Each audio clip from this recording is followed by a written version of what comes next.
Hello students, अब तक अपने फर्स्ट चैप्टर पढ़ा था क्रॉप प्रोडक्शन मैनेजमेंट। देन अब आपकी क्लास का सेकंड चैप्टर या सेकंड लेसन आता है माइक्रो ऑर्गेनाइज्म।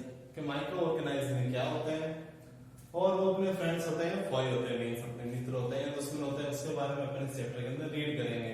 फर्स्ट वर्ड आता है माइक्रो ऑर्गेनाइज्म, जिसको अपन हिंदी में कहते हैं सूक्ष्म जीव। ठीक है, माइक्रो ऑर्गेनाइज्म क्या होता है, कितने काइंड्स होते हैं, ठीक है, कहाँ से प्रोड्यूस हुए, कहाँ ये पाए जाते हैं, ठीक है, कैसे अपने लिए बेनिफिशियल है, कैसे अपने लिए हार्मफुल है, इस सारे टॉपिक्स के बारे में अपन इस चैप्टर के अंदर स्टडी करेंगे। नाउ फर्स्ट अपन पढ़ते हैं माइक्रो ऑर्गेनाइज्म क्या होता है। ठीक है, जैसे कि अपन देखते हैं अपने आसपास एटमॉस्फेयर के अंदर बहुत से टेनी पार्टिकल्स या फिर टेनी ऑर्गेनाइज्म पाए जाते हैं। ठीक है, मतलब एक छोटे छोटे जीव पाए जाते हैं जिनको अपन देख सकते हैं नेक्ड आई से, लेकिन कुछ ऐसे भी ऑर्गेनाइज्म होते हैं जिनको अपन अपनी नेक्ड आई से नहीं देख सकते।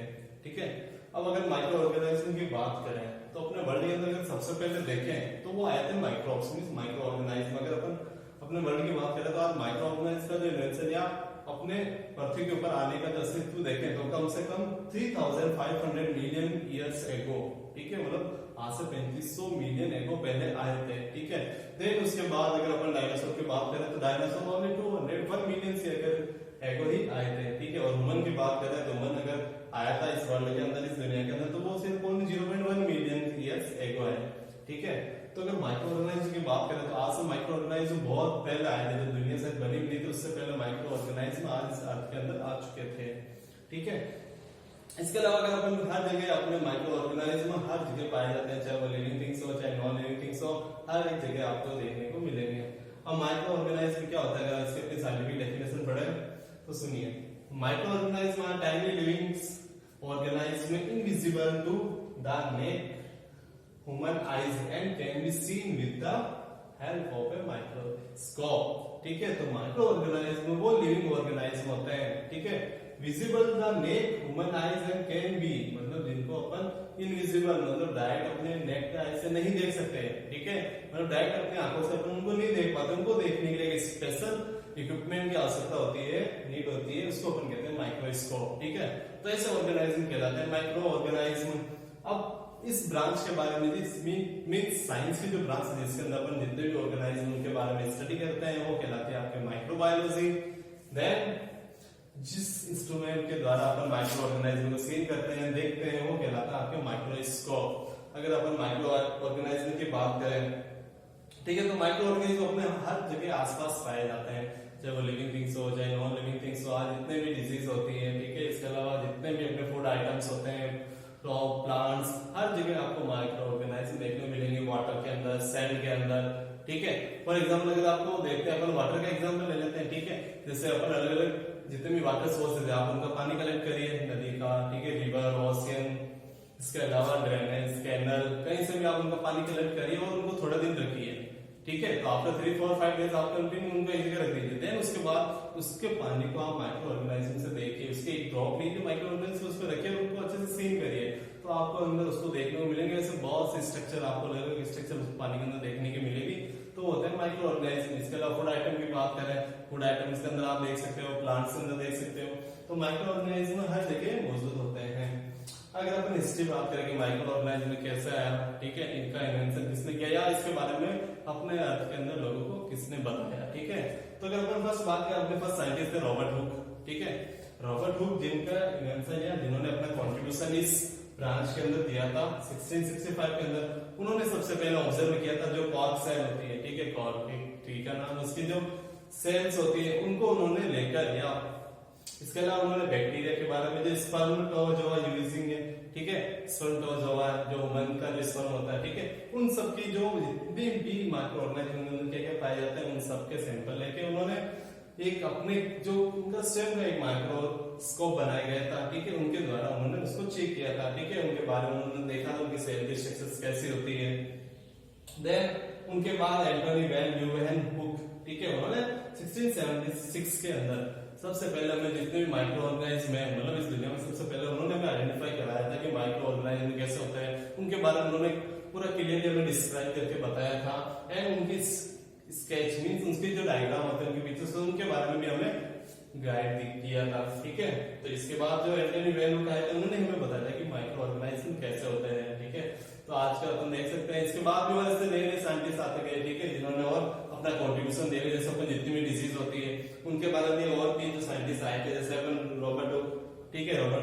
बाद जो आए थे अपने एंटोनी वैन ल्यूइन, इनके बाद में जो आए थे वो थे आपके Louis Pasteur, Robert Koch, Christian Gram, सिबेरो क्रिस्टन, अलेक्जेंडर फ्लेमिंग, ठीक है, इन सब ने भी अपना एक कंट्रीब्यूशन दिया था इसके बारे में, ठीक है ना। इसके बारे में अपन बाद में पढ़ेंगे कि माइक्रो ऑर्गेनिज्म में कितने काइंड्स होते हैं, ठीक है, उन काइंड्स के बारे में पढ़ेंगे, उनकी डेफिनेशंस पढ़ेंगे।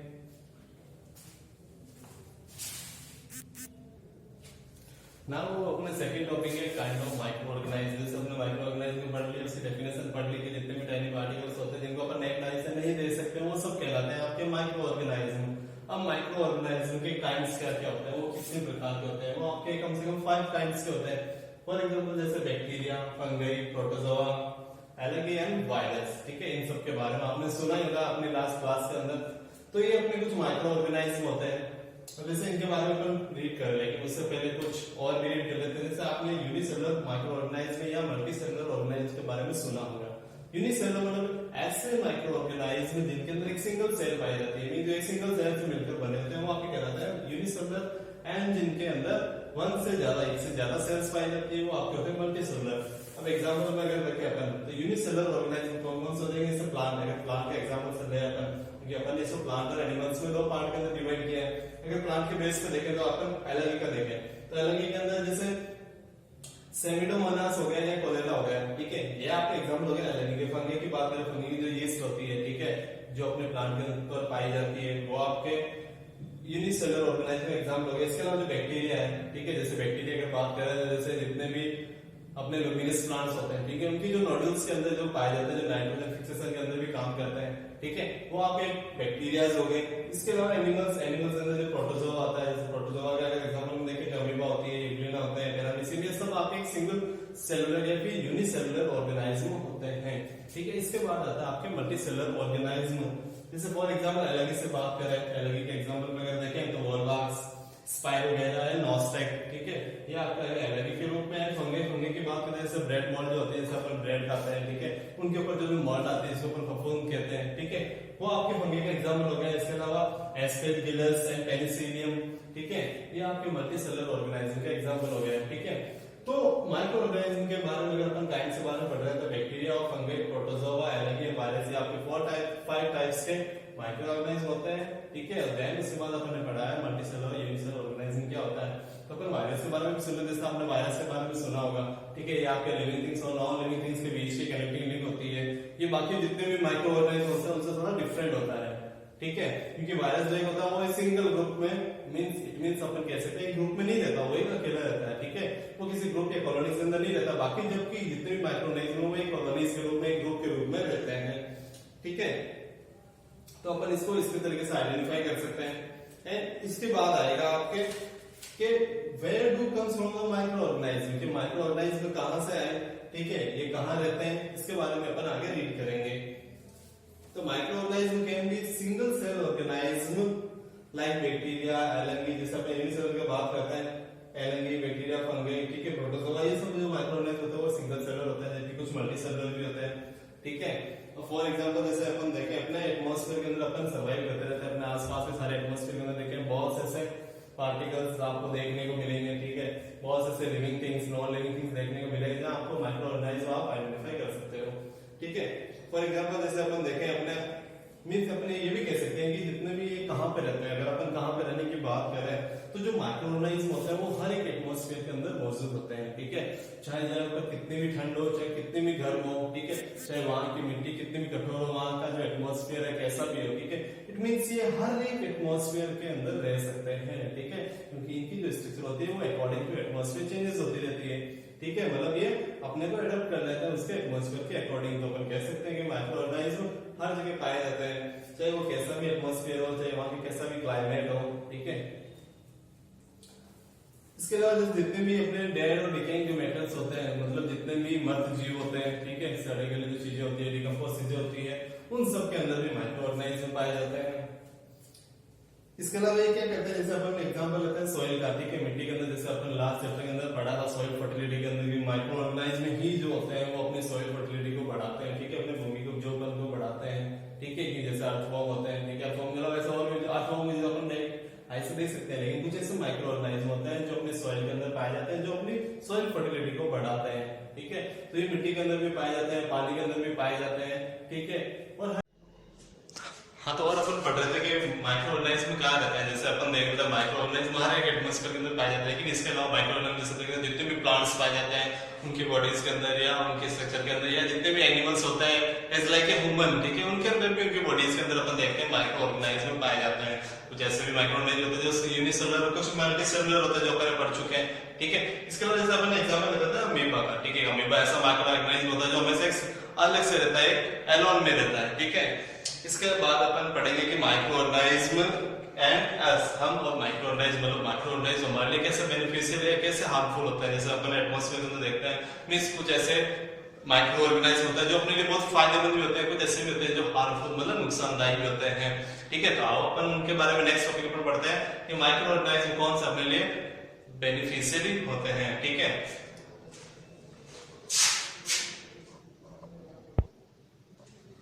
नाउ अपन पढ़ेंगे यूजफुल माइक्रो ऑर्गेनिज्म कौन कौन से होते हैं, ठीक है। अपन ने पढ़ लिया कि माइक्रो ऑर्गेनिज्म इस बात के अंदर हर जगह पाया जाता है, कि कुछ ऐसे होते हैं जो बेनिफिशियल होते हैं, कुछ हार्मफुल होते हैं, क्योंकि इसे यहाँ पे अपने चैप्टर का नाम ही ऐसा था, फ्रेंड एंड फॉय। तो कौन सा अपने फ्रेंड होता है, कौन सा अपने फॉय होता है, मींस कौन सा अपने दुश्मन होता है, उसके बारे में अपन पढ़ेंगे। लेकिन फर्स्ट अपन वेट करते हैं यूजफुल माइक्रो ऑर्गेनिज्म कौन कौन से होते हैं जो अपनी डेली लाइफ के अंदर या अपने आने वाली या हर जगह कहीं ना कहीं अपनी लाइफ के अंदर यूजफुल होते हैं, काम आते हैं। जैसे अपन पढ़ते हैं फॉर्मेशन ऑफ कर्ड, ठीक है, दही का बनना, तो उसके अंदर कौन कौन से माइक्रो ऑर्गेनिज्म है जो अपनी हेल्प करते हैं, ठीक है। देन अपन उसके बाद में पढ़ेंगे सॉइल फर्टिलिटी को बढ़ाने के लिए कौन से माइक्रो ऑर्गेनिज्म काम आता है। इसके अलावा production of alcohol, wine and vinegar, ठीक है। तो इनका बनाने में, इनके उत्पादन में कौन से माइक्रो ऑर्गेनिज्म काम आते हैं। प्रोडक्शन ऑफ एंटीबायोटिक, जितनी भी एंटीबायोटिक्स और मेडिसिन होती है, ठीक है, अपन आए दिन मार्केट के अंदर देखते हैं, हॉस्पिटल्स के अंदर जितनी भी टेबलेट्स देखते हैं, ठीक है, कोई भी डिजीज होने के बाद जो अपने टेबलेट दी जाती है तो उनके अंदर भी ऐसे माइक्रो ऑर्गेनिज्म ही होते हैं जो हमें एक अपनी इम्यूनिटी पावर को बढ़ाते हैं, ठीक है, जो अपने एक तरीके से जैसे एंटीबायोटिक काम करते हैं। इसके बाद जो वैक्सीन होती है, ठीक है, जो वैक्सीन जो लगाई जाती है बच्चों को ताकि अपन डिजीज से सेफ रख सकें। इसके बाद क्लीनिंग द एनवायरमेंटल, कुछ ऐसे भी माइक्रो ऑर्गेनिज्म होते हैं जो अपने एनवायरमेंटल को, जो अपने पर्यावरण को एकदम क्लीन करने का भी काम करते हैं। और लास्ट वन आता है as a source of food, जो अपने खाने के रूप में भी काम आते हैं, कुछ ऐसे माइक्रो ऑर्गेनिज्म ही होते हैं। तो इन सेम टॉपिक्स के बारे में अपन आगे फर्दर रीड करेंगे, ठीक है, डिटेल से। तो फर्स्ट अपना टॉपिक आता है फॉर्मेशन ऑफ कर्ड, ठीक है। फर्स्ट टॉपिक आता है अपना फॉर्मेशन ऑफ कर्ड। जैसे आपने कर्ड जिसको अपन दही कहते हैं, ठीक है, हम डेली लाइफ के अंदर यूज करते हैं, आपने नाम भी सुना होगा दही कैसे बनता है, आप ये भी देखते होंगे। लेकिन उनमें ऐसा क्या होता है कि दही बन जाता है, ठीक है। अब दही कैसे बनता है, आइए इसके बारे में अपन रीड करते हैं। फॉर्मेशन ऑफ कर्ड, जैसे आपने दही का सुना होगा कि दही अपन घरों के अंदर अपन जैसे अपने मम्मी को देखते हैं, मदर को देखते हैं, ठीक है, तो अपने हर दिन दही बनाते हैं घर के अंदर। लेकिन कैसे बनता है, जैसे सबसे पहला अपना प्रोसेस क्या होता है, नॉर्मल से अपन दूध लेते हैं, ठीक है, उसको हल्का सा गर्म करते हैं, ठीक है। गर्म करने के बाद अपन उसके अंदर हल्का सा कुछ जैसे छाछ है, जो बटर मिल्क या दही होता है, कर्ड होता है, उसको अपन और ऐड कर देते हैं हल्की सी मात्रा के अंदर। फिर देखते हैं अपन अगले दिन मींस उसको एक ऐसी जगह रखा जाता है जहाँ थोड़ी वार्म प्लेस, मतलब थोड़ी गर्म जगह हो, ठीक है, क्योंकि उसको अपन एक कोल्ड प्लेस के अंदर रख के उसको दही नहीं बना सकते, ठीक है। तो उसको अपन देखते हैं अपनी मम्मी जो होती है, ठीक है, गर्म हल्का सा दूध के अंदर कुछ कर्ड या बटर मिल्क डाल देती है और देन उसको कुछ ऐसी जगह रख देती है थोड़ा हल्की सी वार्म प्लेस हो। और नेक्स्ट अपन दिन देखते हैं, नेक्स्ट डे अपन देखते हैं कि वो अपना दही एकदम तैयार हो जाता है। लेकिन उसके अंदर जो केमिकल रिएक्शंस होती है, ठीक है, वो कौन सी रिएक्शंस होती है, मतलब उसके अंदर ऐसे क्या पाया जाता है कि वो मिल्क जो होता है अपने कर्ड के अंदर कन्वर्ट हो जाता है। तो उसके लिए सबसे ज्यादा रेस्पॉन्सिबल जो माइक्रो ऑर्गेनिज्म है वो होता है आपके लैक्टोबैसिलस, ठीक है। तो कर्ड के अंदर जो भी माइक्रो ऑर्गेनिज्म पाया जाता है उसका नाम है आपके लैक्टोबैसिलस। तो अपन कह सकते हैं ये जो माइक्रो ऑर्गेनिज्म अपने लिए बेनिफिशियरी है। अब देखो इसके अंदर एक्चुअली कर्ड के अंदर होता क्या है, जैसे अपन दूध के अंदर जो अपना मिल्क था, ठीक है, पहले उसको हल्का सा वार्म रखना बहुत जरूरी है, ठीक है। तो हल्के से दूध के अंदर जैसे अपन कर्ड मिलाते हैं, ठीक है, क्योंकि कर्ड के अंदर तो ऑलरेडी लैक्टोबैसिलस है। तो वो लैक्टोबैसिलस क्या करता है, जो भी मिल्क की, ठीक है, जो लैक्टोज शुगर होती है, ठीक है, लैक्टोज शुगर होती है, मिल्क दूध के अंदर पाए जाने वाले जितने भी केमिकल्स होते हैं, ठीक है, उनको वो धीरे धीरे लैक्टोज में चेंज कर देता है। लैक्टोज मतलब उनको सॉरी जो लैक्टोज होती है, ठीक है, उन लैक्टोज को वो क्या करता है एसिटिक एसिड के अंदर चेंज कर देता है, ठीक है। तो एसिटिक एसिड चेंज होने के बाद वो धीरे धीरे थोड़ा जो मेल्ट था एकदम लिक्विड था, ठीक है, वो थोड़ा थोड़ा एकदम गाढ़ा होने लग जाता है, ठीक है, एक तरीके से थोड़ा हैवी होने लग जाता है। तो ये सब होता है आपके लैक्टोबैसिलस की वजह से, ठीक है। इसके अलावा जैसे अपन इस तरीके से अपना जो लैक्टोज से एसिटिक लैक्टिक एसिड बनता है, ठीक है। तो सारी अपने जो रिएक्शंस होती है वो आपके इस दही या कर्ड के फॉर्मेशन में चलती है, ठीक है। इसीलिए अपन देखते हैं लैक्टोबैसिलस सॉरी जो कर्ड होता है वो इसी रूप में बनता है और हमेशा एक कर्ड को अपने को वार्म प्लेस पे ही रखना चाहिए जब तक आप उसको प्रिपेयर या फॉर्मेशन जब तक वो हो रहा है, ठीक है। एंड देन उसके होने के बाद अगर सपोज आपने सोचा यार अपना दही तो तैयार हो गया, कंटिन्यू अपने उसको मतलब उस पर ध्यान नहीं दिया, ठीक है, वो उसी जगह पर भी रखा मतलब उस वार्म प्लेस पे, तो धीरे धीरे क्या होगा, अगर क्या होगा उसके अंदर जो लैक्टोबैसिलस है, ठीक है, धीरे धीरे वो लैक्टिक एसिड की जो मात्रा है अगर कंटिन्यू अपन उसको वार्म प्लेस पे रखते तो उसमें जो लैक्टिक एसिड की मात्रा वो धीरे धीरे बढ़ती जाएगी और वो अपन देखते हैं कई बार अपना जो दही होता है वो खट्टा हो जाता है, ठीक है, ज्यादा। तो इसी वजह से होता है क्योंकि अगर उसको अपन कंटिन्यू ज्यादा वार्म प्लेस पर रखेंगे, उस पर ध्यान नहीं देंगे तो उसके अंदर लैक्टोबैसिलस की जो मात्रा है वो बढ़ती जाएगी, ठीक है। तो जैसे आपका जो कर्ड है वो प्रिपेयर हो जाता है तो आप उसको वापस वहां से हटाकर वार्म प्लेस से उसको एक अच्छी सी ठंडी जगह पर रख दीजिए ताकि उसके अंदर जो लैक्टोबैसिलस की जो मात्रा है कंटिन्यू बढ़ती ग्रोथ होती जा रही है वो धीरे धीरे कम हो जाएगी एंड देन आपका कर्ड अच्छे से प्रिपेयर हो चुका है। तो इस तरीके से होता है आपका formation of curd. Then next topic आता है इंक्रीजिंग सॉइल फर्टिलिटी, ठीक है। सॉइल फर्टिलिटी क्या होती है ये आपने लास्ट चैप्टर के अंदर अच्छे से स्टडी किया था कि मिट्टी की उपजाऊपन, ठीक है, कि अपन जो भी क्रॉप्स उगा रहे हैं अगर अच्छी सी आपकी सॉइल नहीं होगी, अगर मिट्टी नहीं अच्छी होगी तो अपने को क्रॉप्स अच्छी नहीं मिलेगी, जाहिर सी बात है। तो उसकी अपन फर्टिलिटी को कैसे बढ़ा सकते हैं, उसकी फर्टिलिटी के लिए कौन से ऑर्गेनाइज्म होते हैं जो रेस्पॉन्सिबल होते हैं, ठीक है। तो उसके लिए सबसे मेन अगर अपन माइक्रोऑर्गेनाइज्म की बात करें तो होता है नाइट्रोजन। नाइट्रोजन ऐसे अपन देखें तो वैसे तो एलिमेंट है, ठीक है, लेकिन अब ये इसकी फर्टिलिटी के लिए कैसे यूजफुल होता है वो अपन स्टडी करते हैं। क्योंकि अपन देखते हैं जितने भी प्लांट्स होते हैं या ह्यूमंस या सॉरी एनिमल्स होते हैं, ठीक है, उनको नाइट्रोजन की सबसे ज्यादा नीड होती है, ठीक है, और अपने एटमॉस्फेयर के अंदर कम से कम 75% तो नाइट्रोजन ही मौजूद होती है, ठीक है, 75 से 78% तक कम से कम, ठीक है। तो इतनी अपने हवा के अंदर एटमॉस्फेयर के अंदर जो नाइट्रोजन मौजूद होती है वो जिसको कौन यूज करता है, जितने भी प्लांट्स होते हैं एनिमल्स होते हैं एंड देन सम बैक्टीरियाज, जितने भी बैक्टीरियाज होते हैं, ठीक है, अंदर जो भी जितने माइक्रोऑर्गेनिज्म होते हैं सब उनको यूजफुल करते हैं। अब इसके अलावा क्या होता है जो नाइट्रोजन, ठीक है, जो प्लांट उसको एब्जॉर्ब कर रहे हैं, तो प्लांट जो क्या करेंगे, क्या उसके दो सोर्सेस है एब्जॉर्ब करने के। एक तो हो सकता है कि वो डायरेक्ट एटमॉस्फेयर से एब्जॉर्ब करें, लेकिन ऐसा नहीं होता, ऐसा पॉसिबल नहीं हो पाता। तो जो प्लांट्स होते हैं वो हमेशा नाइट्रोजन को अपने रूट पार्ट से ही एब्जॉर्ब करते हैं, ठीक है। तो रूट पार्ट से एब्जॉर्ब करने के लिए वो नाइट्रोजन कहाँ मौजूद होनी चाहिए, जाहिर सी बात है कहाँ होगी, सॉइल के अंदर होगी, ठीक है। तो जो नाइट्रोजन जो होती है वो आपके सॉइल के अंदर मौजूद होती है, ठीक है। तो वो सॉइल से अपनी रूट पार्ट से प्लांट उस नाइट्रोजन को एब्जॉर्ब करते हैं, ठीक है।